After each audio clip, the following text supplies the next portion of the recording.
है, यहाँ जाता है, वहां जाता है, इनसे पूछता है, उनसे पूछता है, इन तांत्रिक के पास जाता है, उन बाबा जी के पास जाता है, हमारे पास आता है कि ऐसा कर दो कि ऐसा हो जाए,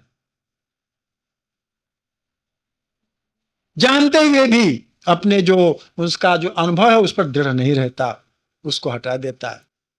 तो सबसे पहले ख्याल करने की बात है, समझने की बात, कि हम अगर पूजा पाठ करना चाह रहे हैं, अगर ध्यान रखना चाह रहे हैं, तो पूजा पाठ और ध्यान तब तक सार्थक नहीं होगा, तब तक उसमें ध्यान नहीं लगेगा, जी नहीं लगेगा, जब तक कि स्वभाव में सुधार नहीं होगा। स्वार्थ बुद्धि, भोग बुद्धि, राक्षसी बुद्धि, आसुरी बुद्धि जब तक अपने अंदर रहेगी, तब तक ये सब बातें आपके तो, कि हमने इतने पाठ किए, हमने इतनी पूजा किया, और 2 घंटा बैठ के पूजा करते हैं, और 3 घंटा पूजा करते हैं, और सुबह से लेकर शाम तक हम पूजा ही करते हैं, कुछ कहो, कुछ नहीं हो सकता।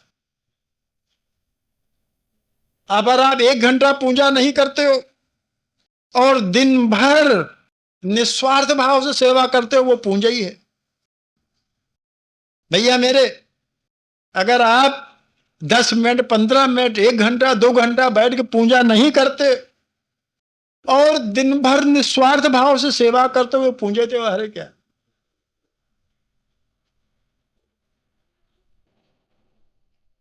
अगर गोस्वामी जी की पाठ तो पढ़ते हैं, रामचरितमानस बहुत पढ़ते हैं, अखंड रामायण करते हैं, और बार बार कहते हैं कि परहित सरिस धर्म नहीं भाई, लेकिन परहित कोई नहीं करता, सब अपने हित की बात सोचते हैं। रामायण हमें सिखाती है, रामचरितमानस हमें सिखाता है, हर आदमी पढ़ता है, अखंड पढ़ता है। अभी हमें कहीं एक अभी सूचना आई थी, कहीं सुंदरकांड है, अभी हमें आई थी, सुंदरकांड है, आना है, खाना घर में नहीं खाना, वहीं खाना है, सुंदरकांड होगा, ये कहीं सभी आई थी। क्या समझे आप? सुंदरकांड तो पढ़ेंगे, लेकिन सुंदरकांड सुंदर क्यों है? सुंदरकांड पढ़ने से हमें कौन सा लाभ, कब मिलेगा, कैसे मिलेगा, कोई नहीं जानता। पूछो भाई, नहीं बता पाएंगे, ना बता पाएंगे, ना समझने की कोशिश करेंगे सुंदरकांड सुंदर क्यों है, उसके पढ़ने से क्या होगा। बस पढ़ना चाहिए, मालूम है सुंदरकांड करो सब सुंदर हो जाएगा।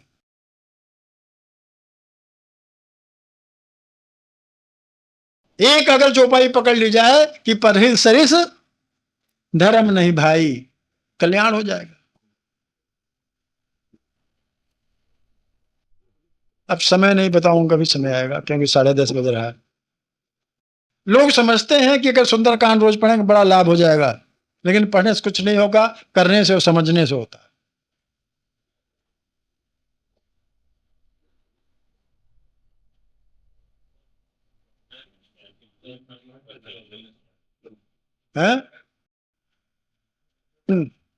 कैसे करें, क्या करें, और ध्यान कैसे लगेगा? ध्यान, 1 मिनट, हाँ, चल जो है, जो कि दिल का कठोर हो, वियोग सह सके और काम बना सके, क्योंकि हमारे कहने से कोई मानेंगे नहीं। बहुत सी बातें कभी कभी ऐसी होती हैं कि नाक को सीधे न पकड़कर घुमा के पकड़ा जाता है। अब उसमें कभी कभी गड़बड़ी भी हो जाती है, तो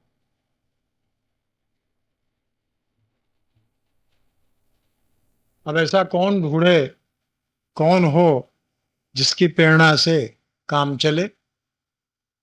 उन्होंने देखा कि हाँ सब वैसे ही हैं, सिर्फ एक ऐसा है जो कि ये काम कर सके, क्योंकि उन्होंने सुन रखा था कि उनकी एक माता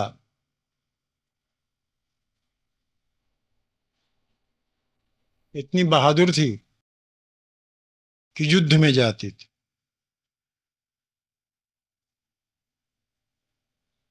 और ये भी सुन रखा था कि एक बार इतनी साहसी थी और इतना कठोर हृदय था कि जब रथ का पहिया निकलने वाला था मामूली बात नहीं है। अगर आप सोचे तो मामूली बात नहीं है कि रथ का पहिया निकल न जाए, चाहे हमारा अंग भले खराब जाए, उंगली टूट जाए, पैर टूट जाए,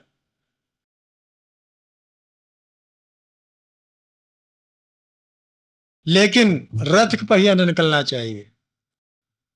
ये जो काम है कोई मामूली हैसियत वाले आदमी का काम नहीं। कहा बस यही आदमी ठीक, इसी की प्रेरणा दो, सारा काम बन जाएगा। तो कभी कभी सीधी बात न कह करके, सीधा काम न करा करके घुमा के काम कराया जाता है। एक काम अभी घुमा का और हुआ, यही हुआ है। तो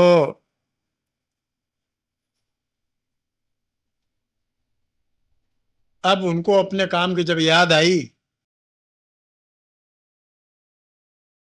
तो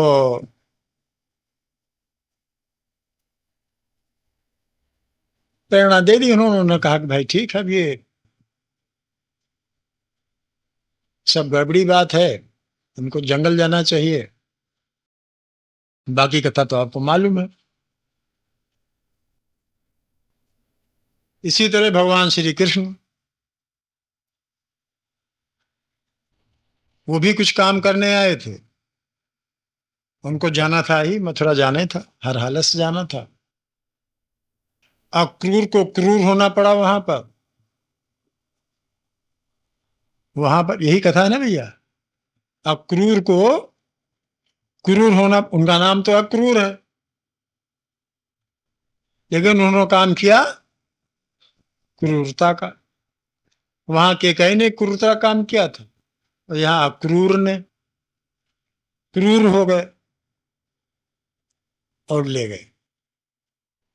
यशोदा वात्सल्य भाव, राधा ऐश्वर्य भाव, मुरली माधुर्य भाव। भगवान में ऐश्वर्य, माधुर्य और वात्सल्य, तीनों भाव। वात्सल्य भाव, हम सब उनके पुत्र हैं, बहुत दयावान भगवान है। वात्सल्य, जैसे पिता या माता अपने पुत्र को जिस भाव से रखते हैं, जो भाव पुत्र के लिए माता पिता का होता है, वो भाव भगवान का, परमात्मा का, उनके सारे जो प्राणी हैं, मनुष्य ही नहीं, उनकी सारी प्रजा है, जितने प्राणी हैं सब के प्रति उनके दया का भाव, वात्सल्य भाव। यशोदा माने जानते हो क्या होते हैं? विषय कुछ बदला जा रहा है, वो कुछ समझ में आ गया? हाँ हाँ, वो भजन को आपने ऐसा पढ़ दिया कि दिमाग उधर बनना है गया।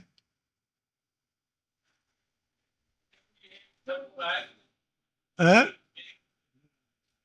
काम खुद करे, यश दूसरे को दे। यशोदा। नंद माने नंद, आ हट गया उसमें से, आनंद, आनंद। आ इसलिए हटा, कोई आता आता थोड़े है, आनंद आता नहीं है। आनंद आता नहीं, आनंद रहता है। आनंद आता नहीं है, आनंद हमेशा हर आदमी के पास रहता है। सत्यचित और आनंद सिर्फ प्रकट नहीं होता, इसलिए हट गया। सत्य, चित और आनंद, ये आता नहीं कहीं से, ये रहता है। जैसे ज्ञान ज्ञान रहता है, आता नहीं है। अज्ञान जाता है, अज्ञान जाता है। ज्ञान तो पहले से मौजूद है, अज्ञान हटा, ज्ञान तो पहले से मौजूद। इसी तरह से आनंद रहता है, आता नहीं है। नंद, नंद अर्थात आनंद, आनंद तो वहां हमेशा रहता। यशोदा और आनंद, जहां यशोदा होगा, जहां आनंद होगा, वहां भगवान नित्य रहता है। भगवान वही खेलता है, भगवान उन्हीं गोदी में आता है। भगवान वहीं रहता है, उन्हीं की गोदी में खेलता है, जो यशोदा है और जो नंद आनंद। यशोदा एक भजन कुछ गा दिया, अब दिमाग उधर ही चल गया। तो हाँ? हाँ? तो यशोदा वात्सल्य, भगवान के अंदर वात्सल्य है। यशोदा ने पुकारा,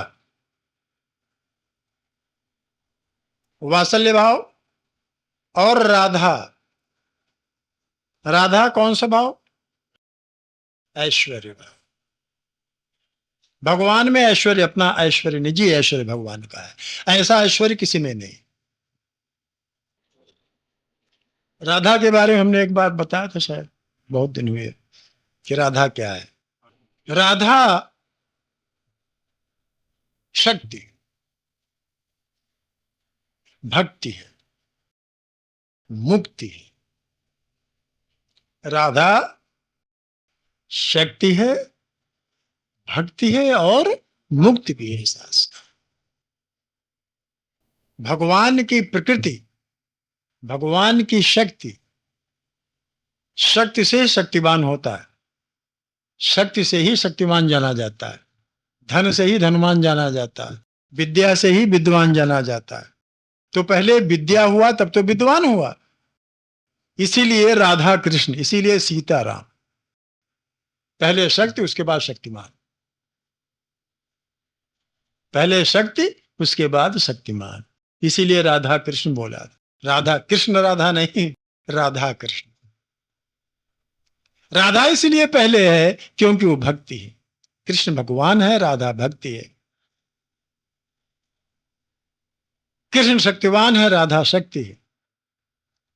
कृष्ण भगवान है, राधा भक्ति है। अगर भगवान कृष्ण भगवान है तो राधा उनकी मुक्ति है। राधे राधे कहते नहीं, राधे राधे कहो मुक्ति मिल जाएगी। ऐसे मुक्ति नहीं मिलती राधे राधे कहने से। राधे राधे कहो नाचो, नहीं मुक्ति मिलेगी। राधा बनो, राधा बनो। बिना राधा बने काम नहीं चलेगा। वो एक भजन राधे राधे वाला हम कहीं रिकॉर्ड में आता है, सुनते हैं। अगर भगवान को पाना है तो राधा बनो।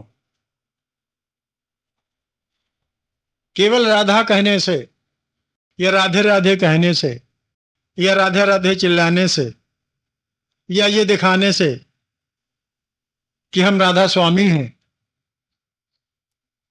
या ये दिखाने से कि हम राधा स्वामी बड़े भाई पंथ, उस पंथ के बड़े भारी भक्त हैं, कुछ नहीं होगा। राधा तो सभी जानते हैं।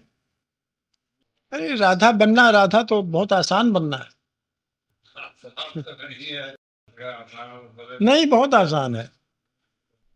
निस्वार्थ सेवा, अपने अंदर निस्वार्थ भाव रख लेना और निस्वार्थ होकर के भगवान के चरणों में लौट जाना, राधा भाव। निस्वार्थ भाव रख करके, बिना किसी कामना के, बिना किसी कामना के, भगवान से ना कामना करना चाहिए हमें 2 पुत्र दे दो, हमें 2 कोठियां दे दो, हमें मुक्ति दे दो, ये भी ना चाहिए। सगुण उपासक मोक्ष न ले, उनकी ये भी इच्छा नहीं रहती कि हमें मोक्ष मिल जाए, मुक्ति मिल जाए। ये भी इच्छा जिसके नहीं रहती वो राधा है।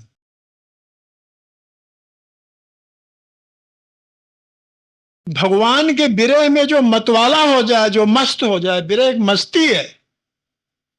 विरह विरह नहीं, विरह एक मस्ती है। जिसको आप विरह कहते हो ना, जिसको हम विरह कहते हैं, वो विरह एक प्रकार की मस्ती है। किसकी मस्ती? उस हस्ती की मस्ती कि उसके आगे कोई हस्ती नहीं।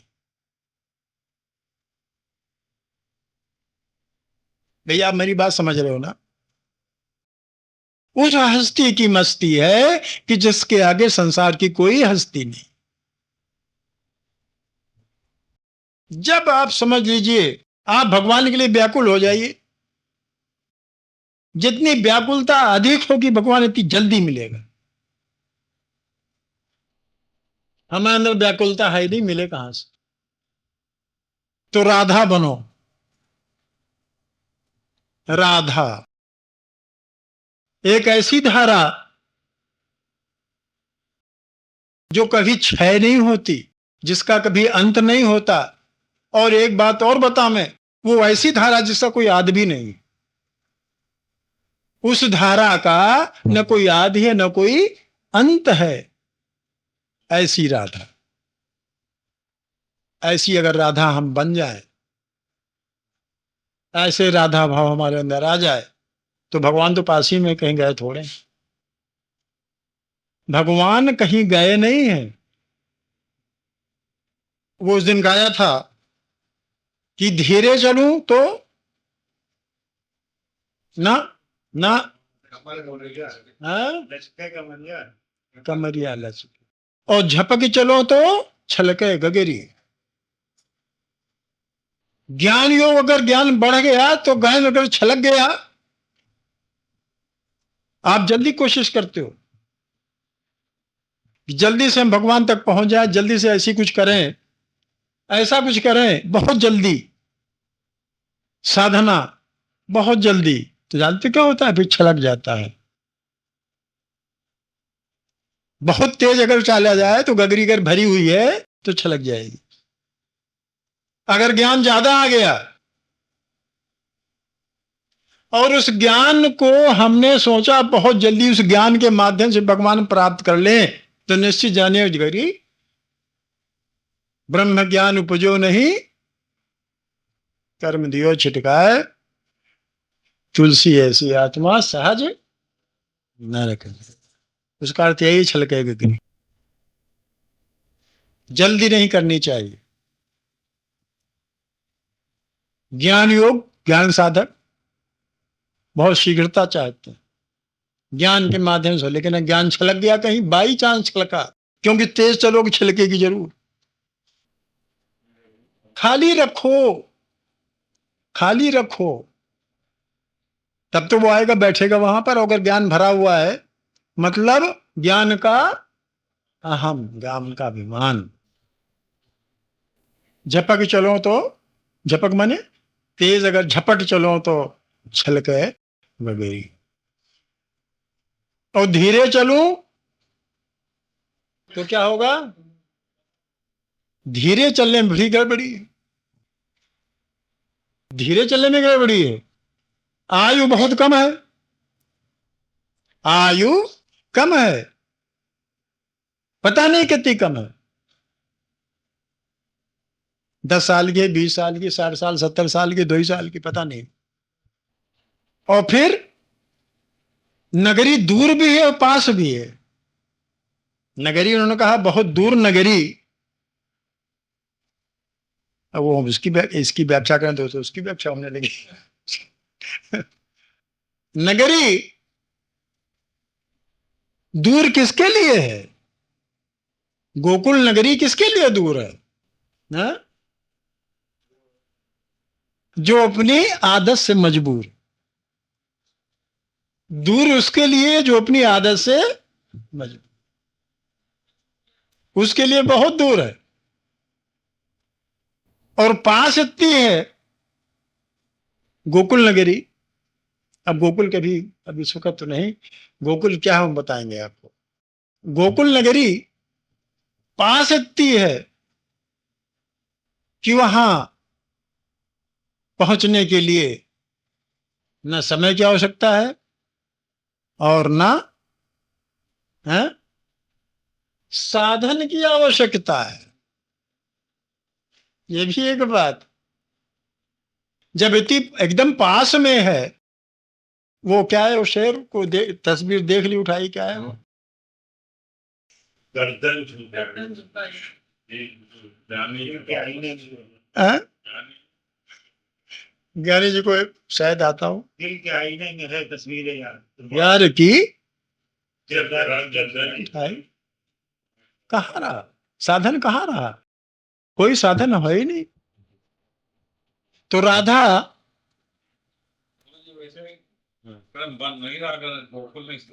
जी कहेंगे इसके बारे में, जरा देर लगेगी समझाने के लिए, क्योंकि सब अलग अलग हैं। बैकुंठ अलग है, गोकुल अलग है, साकेत अलग है, ये सब अलग अलग नगरियां हैं। और ये नगरी कहाँ कहाँ है? क्या कहीं अंतरिक्ष में है? और मुरली, हाँ एक ही तो है। एक होती है भेद उपासना, एक होती है अभेद उपासना। जब एक है तो उसमें भेद का है। तो माधुरी भाव, मुरली माधुरी भाव, नाद, मुरली प्रतीक है भगवान के माधुर्य भाव का। भगवान में जितनी मधुरता है उतना वैसा माधुर्य कहीं नहीं। देखने की आंख चाहिए, देखने की आंख चाहिए उस मधुरता को देखने के लिए। उस मधुरता को अनुभव करने के लिए भाव चाहिए। मुरली केवल मुरली नहीं है, मुरली एक भाव है। मुरली ऐसा भाव है, मुरली एक ऐसा भाव है, माधुर्य भाव, कि कृष्ण नाम सार्थक कर देती। कृष्ण माने आकर्षण, खींचना। और इसीलिए कृष्ण के साथ मुरली जुड़ी हुई है। मुरली का रस, मुरली का भाव, मुरली का नाद। देखिए रस, भाव और नाद। देखिए रस, भाव और नाद, ये तीनों मुरली में, रस भी है, भाव भी है और नाद भी है।